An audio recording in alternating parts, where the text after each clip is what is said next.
Hey guys, so I want to show you a bit about the mod that I built for OpenXR Toolkit. Basically what this does is it's going to help you increase FPS using eye tracking when running virtual reality with OpenComposite. So let me first run the game in default settings, and what that means is we won't have anything enabled like foveated rendering is turned off. You can already see we're getting 200% graphic card usage, and we can't get past 30 FPS, which is just terrible. This already shows the issue, right? What we're going to do now is we're going to just go into the settings, and we're going to put the foveated rendering to maximum using the PimaxForAll app, which is what most guides online tell you to use. So we can go into minimum setup, and you can already see the usage drops, let's say significantly from 200 to 150. We can put it to maximum, and it drops a bit more. We get to 130% usage, but you can see the FPS just doesn't get better. You can see the lights in the distance. I want to see that kind of lights in the game. I want those extra effects on, and because of that, the graphic card just can't handle it. And that's why I built this fix. So what we're going to do now is we're going to close PimaxForAll, and we can get rid of that here. And in the Assetto Corsa files, we're going to delete the current DLL, and we're gonna get the old one. And old just means it's an older version of OpenComposite, which I found that works pretty well with this. You don't have to worry about that for now. Once I run that, right, the game is gonna be running using OpenXR. We need to enable it here, and now we're gonna run the game. Same settings, except we don't have a foveated rendering anymore. And you're gonna see we get similar issues, right? Even worse, the FPS dropped from 40 to 30. Why? Because we're not using foveated rendering anymore. But we gained access to the OpenXR Toolkit menu, right, with all the settings. And here we could do some stuff. We could do some upscaling, and we could do some foveated rendering, right? But it's not dynamic foveated rendering, which means if I enable this here, let me just put this to a really low setting, you'll see that it's a fixed setting, and it just follows my head. It doesn't move with where I'm looking at the screen. Then I have to actually move my head to put the focus where I want to have it. And that kind of sucks, because the PlayStation 2 headset actually has eye tracking, and it should be able to point those dots to where I'm looking at. And so the issue here is that we can't get the kind of upscaling that we want. So let me close this again. And so what I did is I created a new version of OpenXR Toolkit. You can download it from my Patreon. And basically what that is going to allow you to do, right, is that after you've installed it, you're going to be able to replace the DLL in there with the updated one, where I updated the code to support some new things. You're also going to be replacing the shaders, which in just this case I already did, right? But just for the sake of this explanation, replace those as well. And now what's going to happen is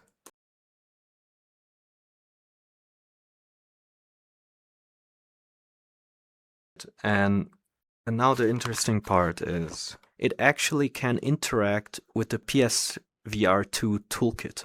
And what that means is that we can get the eye tracking in here. And that's the big thing that will help us with performance. In this case, we can enable eye tracking. We can choose like one of the presets, but I prefer to customize this because then I can be really aggressive with the settings. And I can basically say, look, I want a really small ring. Let's make it like 20%, just so you see how powerful this can get. And we're going to make the second ring already 1/8 of the resolution, so to say. So the quality is going to drop pretty fast. And the second ring we can put at, I don't know, maybe 40% and at 1/16. And let me just restart the game now, because as long as I don't restart, these changes are not going to affect it yet.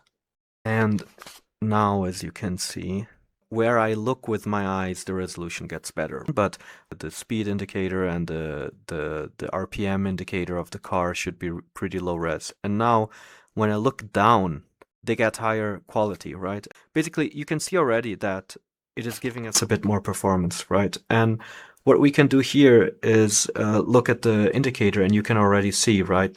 Just with this change, we already dropped from 150, let's say, percent graphics usage to about 90. We can also go into the OpenXR settings, and we can say that we can do this, the second thing that I added, which is the field of view patch. What this allows us to do is it allows us to cut a part of the screen that we don't use and that we don't want to waste resources with. In this example, I'm in a racing game.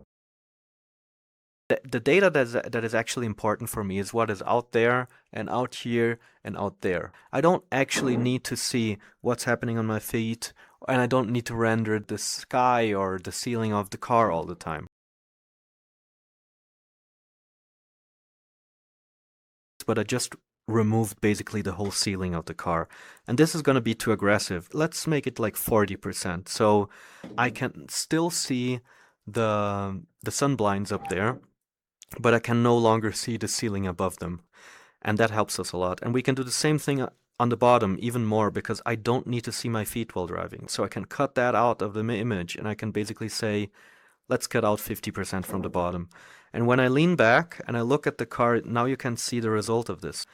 Yeah, I no longer see my legs, but I can still see the feet. I could still cut even more. But if I look to the sides, I still have the full view.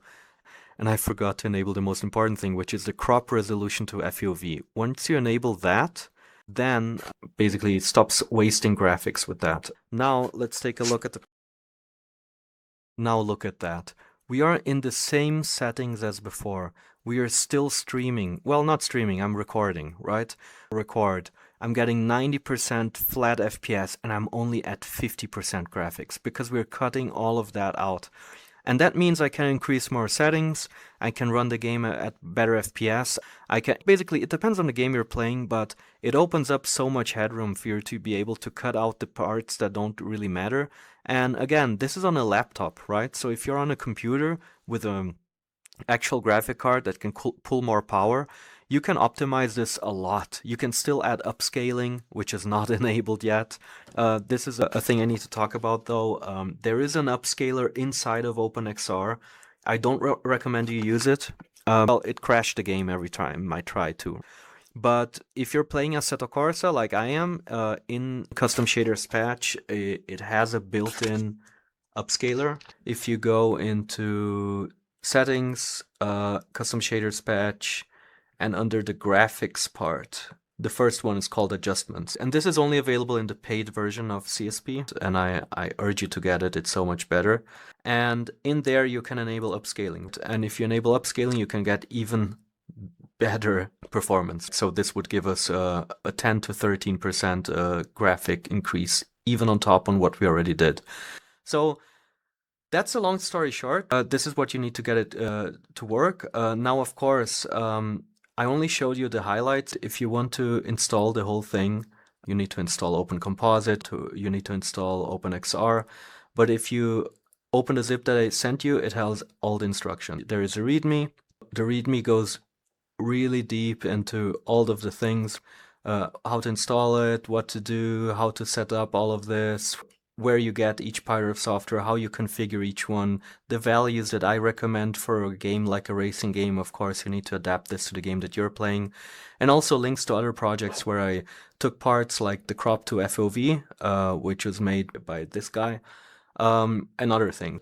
In the zip, you will also find everything you need. You have OpenComposite, of course, which is just a DLL. You just need to drop this into the game folder where you have it. You can also install OpenComposite system-wide. There's more info about that on the OpenComposite webpage, right? But for Assetto Corsa, you just take this DLL and you drop it into the Steam install folder, and then the subfolder, here's the Assetto Corsa folder, and then you go into the system folder, and in there you have the X64, and in there you can replace the existing OpenVR DLL. I just recommend that you do a backup, because if you ever want to disable it, then you have the backup in there, right? Because otherwise you have to restore the whole game to get it back. Then you also are gonna have in there the PlayStation VR Toolkit, 2 versions actually, and I tested it with both and it works with both. This is the stable one and this is the new one that they released recently, which adds some more features, but you can choose which one to use. This one is also pretty easy to install. And the instructions are in there. You just need to find the folder where the PlayStation VR is installed, and you need to add these DLLs in there, right? Also pretty straightforward. It's also in the Steam apps, but here, PlayStation VR2 app, right?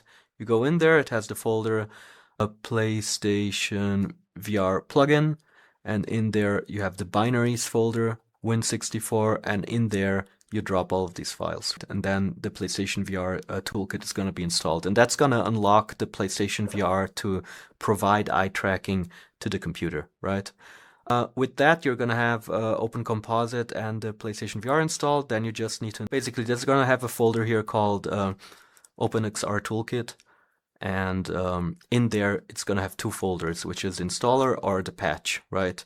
The installer has the full installer, which you should install first, right? This installs OpenXR and the toolkit. And then there's the patch, and that is just the files that I changed. And again, you just copy the files and the shaders, drop them in the OpenXR Toolkit folder, and that's going to patch the installer with the latest version, which I created, and that's it. Then you just go into the game and configure it the way that I showed you.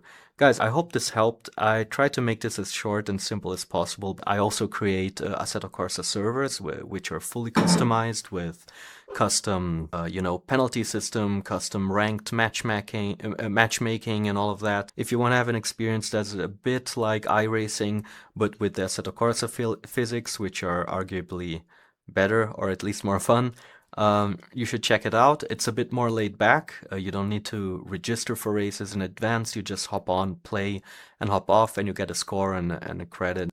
If that sounds interesting to you, I'm gonna just leave the webpage here so you can take a look at that. So as you can see, we have quite a lot of people playing there.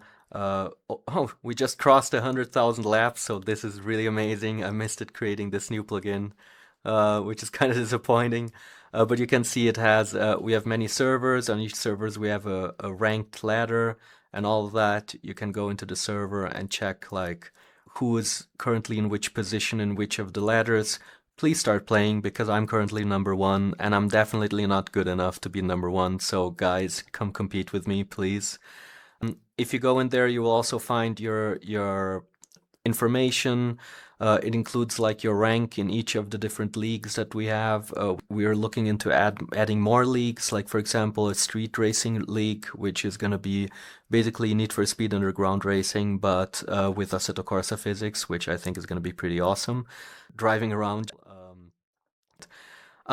We also have some weekly rewards, so if you're pretty active there, you get some points every week.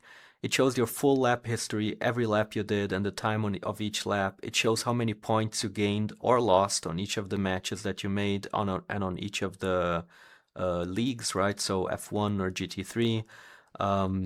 It also shows your times on each of the tracks, right? And it gives you like a tier or whatever for your lap, also the number of times you've driven that lap, and much more, right guys? It's a really cool community, so if you're interested, please join me. And I give full support with configuring the game, configuring VR and all of that for people who join us. So if you need help with that, support the Patreon and join the community, or just join the community and come have fun with us. I actually forgot to show the coolest part, guys. You can basically choose any of these skins in the game. Huge skin library. You can do that live, you can select it here. Many skins. So I'm adding new ones every week. The users send us more, and I'm adding an interface where you can create and add your own skins to the game. And when you select one, it gets instantly sent to all of the users that are on the server, and they can see the skin, so they don't need to install it. You don't need to install any skins. It's all plug and play. Okay, enough advertising about my server. I hope you guys join us, and I hope the VR thing helps you. I hope you get really amazing FPS like I did, and that you can enjoy the game much more with it. If you have any questions, just leave a comment. Thanks, guys.